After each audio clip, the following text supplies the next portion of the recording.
Hello, this is Petru and you are watching WellCode. In this video I'm gonna talk about one of the most important skills that you need in order to be able to become a successful software engineer.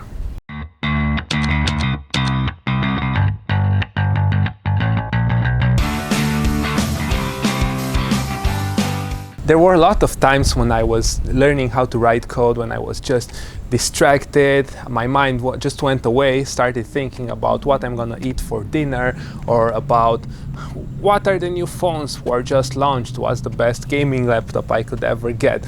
But the thing is that I needed to be more focused on the content I was trying to understand and not on some other things which I could do afterwards. So the skill I'm gonna talk about today is called focus, and I'm gonna present you some techniques that will help you not getting distracted. The first and most important thing is to set a purpose for yourself. So if you don't have a purpose and you just want to learn computer science for fun, then whenever a new activity which is more fun than learning computer science arises, then you'll stop learning computer science and you'll switch to that activity because it's more fun.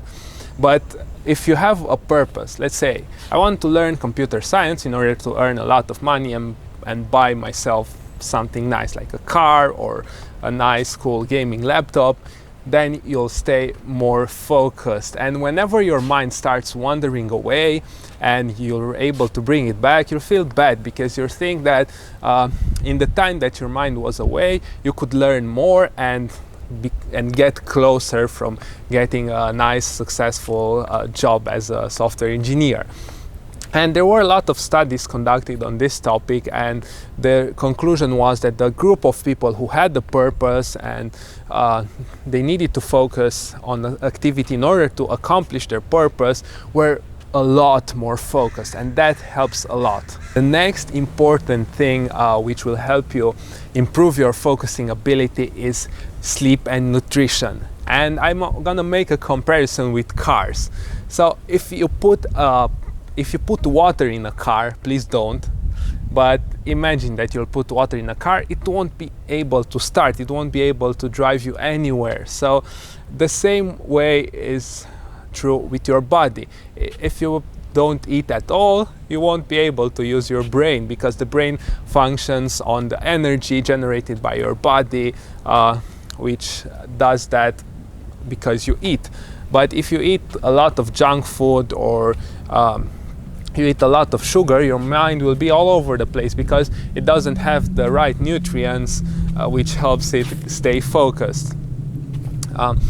So one thing that I observed on my own is that when I was eating sweets, and I love sweets even though I started putting them away, is that my mind was all over the place. I wasn't able to focus for more than 20 seconds on the same thing. So I just opening a lot of tabs, just searching on Google for things, or I was just switching from one activity to another, and I wasn't doing that consciously, so I wasn't even able to stop.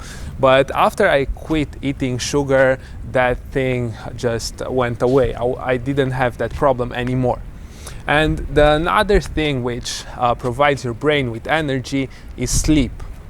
And this is really, really important. There are lots of books published on the topic, and usually they say that the human body needs at least 8 hours of sleep. And that's a really easy thing to observe. If you sleep for 6 hours and then you try to learn some computer science notion, you won't be able to understand it as fast.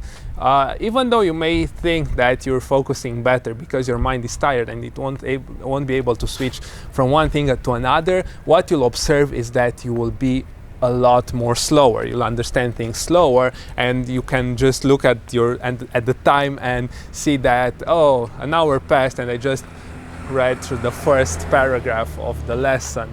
So it's really important to sleep for at least 8 hours, and whenever you're not able to get enough sleep, a good technique to recover from that is just the next night just sleep without setting up an alarm clock, or taking at least a 10-hour frame in order to let your body recover. The next technique which helps a lot, and I think this is the most crucial one for me, this helped me a lot, is meditation. You can use different apps for that. I personally use Headspace and recommend it.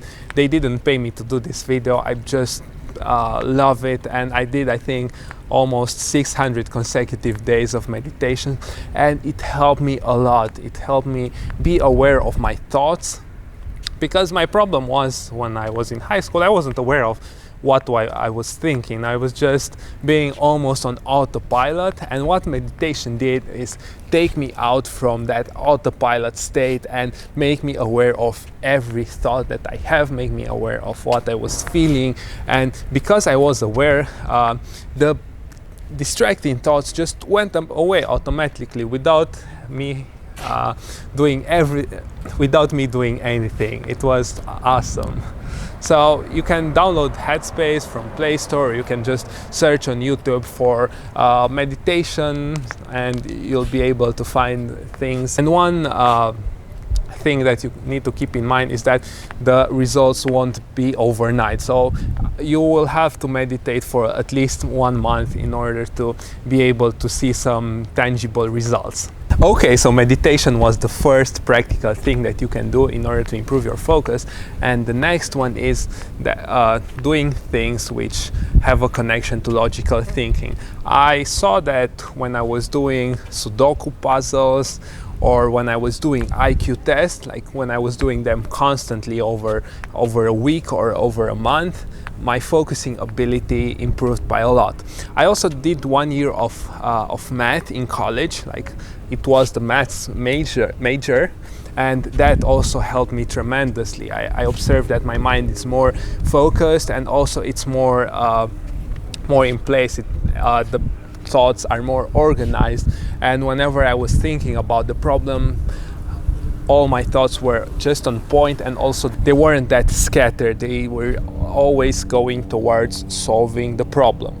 And it's pretty easy to do those things, like from an easy one to a more advanced one. The first thing you can do is just install a Sudoku app on your phone and just solving as many easy puzzles as possible. After you're good at solving easy puzzles, you can switch to medium ones or maybe to hard ones. But don't spend the whole day solving Sudoku puzzle. I think 1 or 2 puzzles per day is enough. And then after you get bored of it, you can try IQ puzzles and measure your IQ and try to improve it. And afterwards you can switch to math, and that would be really hard, because math is one thing which I believe is even harder than writing code. But learning how to write code and doing these things together with it will improve your focusing ability a lot, and they'll also help you with your logical thinking, so you're solving 2 problems at once. And the next thing you need to do, and this is really important, is to set a time frame when you want to learn. So it's the same thing as when you go out and have fun. You just don't stop from having fun and say, okay, I'm gonna learn math, and you just pause and solve for 5 minutes a math problem. And the same way goes the other way. So whenever you're learning or whenever you're solving a problem, you need to decide, for 20 minutes my mind will just stay on this thing. So grab your phone, set up a timer for 20 minutes and spend the whole 20 minutes just thinking about the thing you are learning. Then you can take a break, then you can do another 20 minutes until you understand the new concept or until you solve the problem. This thing is called the Pomodoro Technique. You can Google it, you'll find a lot of information about it, but that's pretty much it. You just set the timer and start learning. And the next thing which is related to this one is quitting social media. I'm not saying you just have to delete your Facebook, your Instagram account. I'm just saying that whenever you are trying to learn something, just disable all notifications, turn off your internet on the phone, and focus on the thing you're doing, because your mind and the brain is a thing which can get trained, and if you train it to just switch from the current activity you're doing to social media, to scroll for 1 minute and then switch it back, then it will get used to it. And whenever you don't have a phone but you're still doing an activity, it will try to switch to scrolling, or it just will switch itself off for that minute of scrolling. So be very aware of it and don't mess up with your thoughts.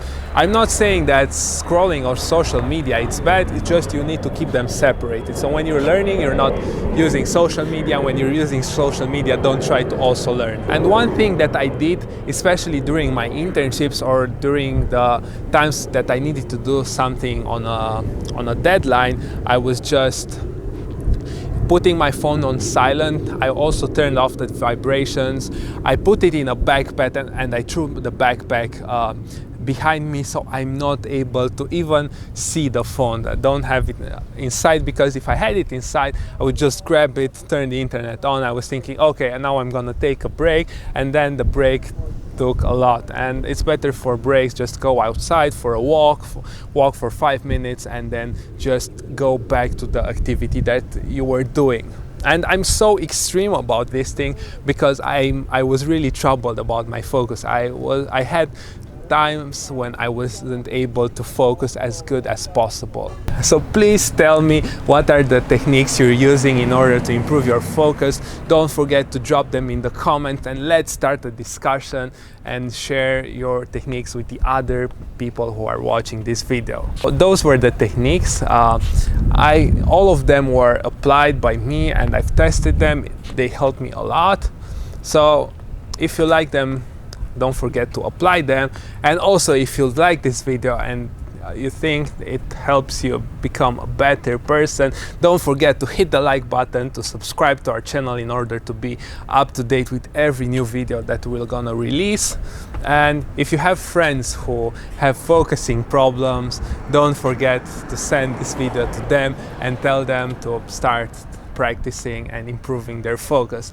I wish you have a really productive week, and until next time, hopefully you'll become a better programmer.